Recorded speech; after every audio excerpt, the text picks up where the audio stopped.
Hello, 9th class. How are you? Today, आज हम motion chapter को पढ़ाने जा रहे हैं, जिसे हम हिंदी में गति कहते हैं। और यह चैप्टर जो है 9 का है। फर्स्ट इस चैप्टर में हमें पढ़ना है विराम, उसके बाद गति पढ़ेंगे, ओडोमीटर और राशियाँ। ये 4 चीज़ आज हम इस वीडियो के माध्यम से आपको पढ़ाने जा रहे हैं। ध्यान से सुने और समझें और उसे नोट्स करते जाएं।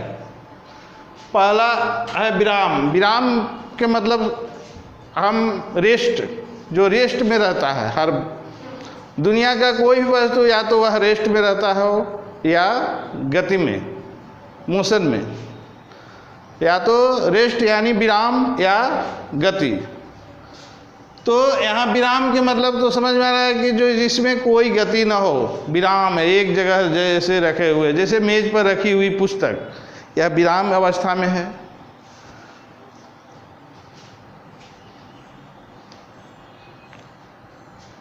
और इसके बाद आता है गति। गति का मतलब होता है, गति मीन्स जिसमें गति हो, एक स्थान से दूसरे स्थान तक जो है परिवर्तन होता है।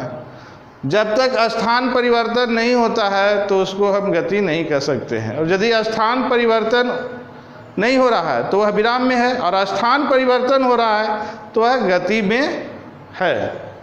यही गति है। अब गति जो होता है, गति के प्रकार रैखिक गति, वृत्तीय गति, दोलन गति, आवर्त गति, ये 4 तरह के गति होते हैं। ये 4 प्रकार की गति है। इस गति के बारे में हम पढ़ते हैं। तो सबसे पहला है रैखिक गति, जिसे हम लीनियर मोशन कहते हैं।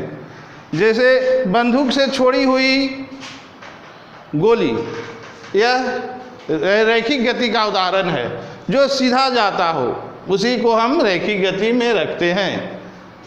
वृत्तीय गति, वृत्तीय मतलब होता है गोल, इस तरह से घूमना, जैसे पंखे का घूमना, हमारा पृथ्वी का घूमना, ये वृत्तीय गति का उदाहरण है। फिर है दोलन गति।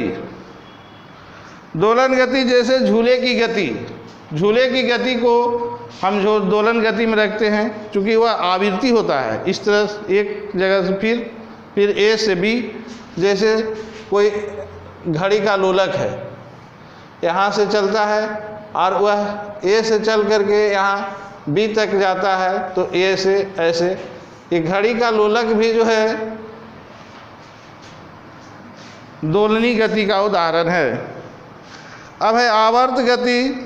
आवर्त गति भी सेम इससे मिलता जुलता है, जिसको हम जैसे रखते हैं झूले की गति, सिलाई मशीन की सुई जो है ऊपर नीचे होते रहता है, यह आवर्त गति का उदाहरण है।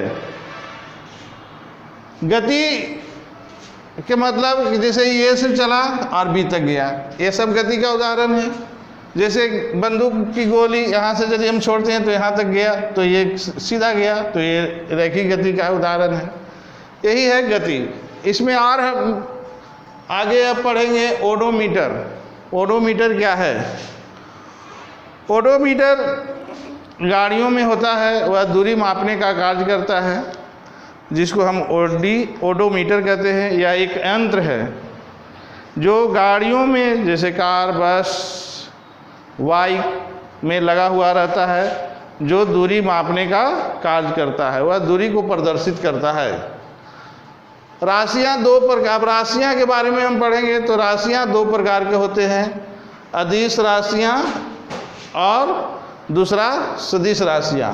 अदिश राशियाँ वैसी राशियाँ जिसमें सिर्फ परिणाम हो, उसे हम अदिश राशि कहेंगे। जैसे उदाहरण के लिए द्रव्यमान, समय, घनत्व, ऊर्जा, कार्य, ताप आदि, ये अदिश राशि का उदाहरण है। इसमें सिर्फ परिणाम होता है, इसमें सिर्फ परिणाम होता है। और सदिश राशि में परिणाम एवं दिशा दोनों की जरूरत होता है। इसका डिफिनेशन हम देंगे, वैसी राशियाँ जो परिणाम और दिशा, जिसमें परिणाम और दिशा दोनों हो, उसे हम सदिश राशि कहते हैं। उदाहरण विस्थापन, वेग, त्वरण, बल आदि। और नेक्स्ट आगे क्लास में पढ़ाएंगे। Thank you.